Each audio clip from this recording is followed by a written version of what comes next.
Khloé Kardashian knew people were going to be upset the moment she announced that Tristan Thompson would be appearing on her podcast. Oh, I think I'm going to get a lot of for this podcast, but I'm ready for it. let's have a good show.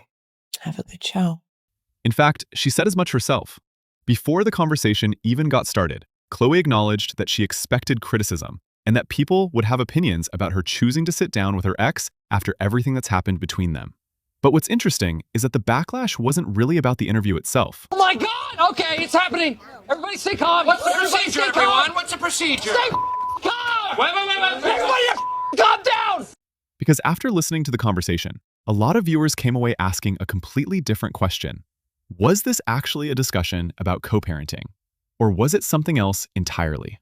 Because the more the interview went on, the more people felt like they weren't just watching two former partners talk about raising children. They felt like they were watching the latest chapter in Tristan Thompson's public image rehabilitation. And that's where things started getting complicated. Throughout the interview, Khloé repeatedly emphasized one point. She reminded listeners that it's been 5 years since their relationship ended. I don't think people realize that 5 years have gone by since you and I have broken up, but I don't think people realize how much time has gone on and how much life has happened, and that you and I have worked hard to get to the place where we are now, that I'm inviting you on the pod and you're agreeing, and we're just going to sit and have a chit chat. 5 years of growth, 5 years of life experience, 5 years of learning how to co-parent and move forward. From Khloé's perspective, that timeline matters. But the audience wasn't really arguing about the timeline. That's the disconnect. People online aren't acting like the cheating happened yesterday. They're reacting because they don't think the conversation is actually about what happened 5 years ago. They think it's about what's happening right now. And right now, Tristan is receiving another major platform. That's why so many viewers rejected the idea that everyone simply needs to move on. To them, this isn't a story about time passing. It's a story about accountability. And that's a very different conversation. In fact, this frustration had already been building before the podcast even aired. Just weeks earlier, Tristan appeared on another podcast where he spoke fondly about Khloé and described his favorite memory with her. He talked about their blind date. He remembered exactly what she was wearing. He recalled details from a decade ago that most people would never remember. On paper, that sounds romantic, but the internet didn't interpret it that way. Instead, many people found themselves asking a question that Tristan never really answered. How do you remember every detail of the relationship you claim to cherish while simultaneously being the person who repeatedly destroyed it? The more nostalgic Tristan becomes, the more people remember how the relationship actually ended. What may be intended as affection often lands as revisionist history. And that pattern followed him directly into Khloé's podcast. Because one of the most surprising things about the interview wasn't Tristan defending himself. It was how often Khloé defended him. Again and again, she framed the criticism as something rooted in the past. She argued that people continue referencing mistakes that happened years ago. She pushed back on comments mocking Tristan whenever he says positive things about her. That's why I've always been so adamant about the kids won't see us fight. I want you to be as active as and present as you want to be in their lives. And I don't ever want to be the reason when my kids get older and they say, oh, why wasn't daddy around? And then it would be me. Like, I'm so proud of both of us, but really proud of myself that whatever adult drama we have, I keep it to the adults and we handle it privately and as responsibly as possible. We know it's all about the kids and letting them have the best childhood and memories. And I think we've done a really good job, but also being true to ourselves. Like, if we are mad at each other, we have our conversations. The kids aren't involved. Yeah, I think the most important thing with having children is about always conducting yourself with respect around the mother, the father, because kids hear everything, they remember everything. And I think we do a good job at that. I think like any humans, you're going to have your disagreements and you're going to bump heads, but I think we do a good job keeping that private away from the kids. And I think we have matured enough over the 5 years where I think maybe earlier, those arguments might have been a little bit more emotionally based. And I think now it's more so just wanting the best for our tribe and our little ones. Are you nervous to be on the pod? No, not at all. You feel like you haven't done a lot of podcasts until the last year? She emphasized that the relationship they have today is completely different from the relationship they had then. And to be fair, she may genuinely believe that. But here's where the audience reaction becomes interesting.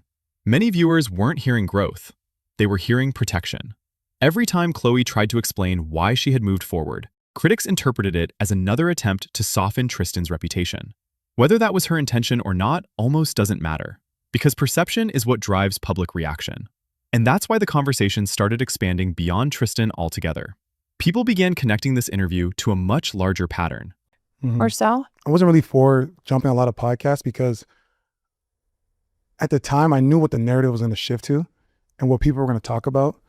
And I think understanding how podcasts, and this is the new form of media, to be quite frank with you, I just didn't want people to monetize my story because at the end of the day, if it's going to be my story, I might as well monetize the best out of it. I mean, I think your family is a clear example of, you know, telling your own narrative, controlling your own narrative and story, because who is it on someone else? 'Cause at the end of the day, if someone else is writing your own book, it's never going to be as accurate. So for me, it was always about just like waiting till the time was right. Yes, I've done a couple podcasts, but I think they're more not cultural and like family relationship based. You know, the last one I was on was more career forward. More career forward, more in that lane of what's next, the evolution of myself. But of course, you know, you asked me to come on here, and I'm, you know, more than welcome to do that. And very proud of you for your second season, and you've done a great job, and you got some really good badass guests. So I said, why not add myself to the Khloé and Wonderland Wall of Fame? Why, thank you. I'm curious, are you nervous? No. Okay. I'm not nervous at all. I think I want to make sure I do a good job of addressing everything, but still, you know, not dwelling on things that you and I don't really dwell about because we've done healing and moved past them. No, it's funny because even when I was telling a couple of people that I was jumping on the podcast, obviously people that are not in our inner circle that see us every day, they're like, oh, wow, really? And I'm like, guys, it's been like 5 years and counting. And at the end of the day, I always tell people, it's like, that's my family, right? And we're going to be family regardless, whether you like me one day or you don't, we're still going to be family. Oh, and that happens. Of course. There's days that I'm like, Tristan, I hate you. You're not talking to me for the rest of the week. And then I hang up on him and we don't talk. And then, you know, Tristan and I will get into it. Well, I think that's just family in general. You know, sometimes you get me riled up. So sometimes we just need a breathing session, but that's family. There's moments and times where I'm sure you can't stand your siblings, and there's definitely moments and times where sometimes I can't stand my siblings. So, I mean, that's just family. That's what family goes through. And I think here we are. Speaking of family, why don't you tell people a little bit about yours? How many siblings do you have? For years, viewers have watched Khloé extend extraordinary amounts of grace to men who have publicly hurt her. The reactions weren't just about Tristan. Many people brought up Lamar. Others brought up previous situations where Khloé appeared willing to absorb the emotional damage while continuing to offer understanding, forgiveness, and support. At a certain point, audiences stop viewing incidents individually. They start viewing them as a pattern. And once something becomes a pattern, people stop asking what happened, they start asking why it keeps happening. That's when the discussion shifted away from Tristan's behavior and toward Khloé herself. Why does she consistently become the person helping repair the reputations of men who damaged hers? That's the question viewers kept returning to. And then, the interview introduced another twist that complicated the conversation even further. Because despite all the criticism, there were moments where Khloé clearly appeared to hold the power. One of the most talked about exchanges involved future children, embryos they still have together, and Tristan's vasectomy. The conversation was surprisingly casual, but what stood out wasn't the topic itself. It was the dynamic.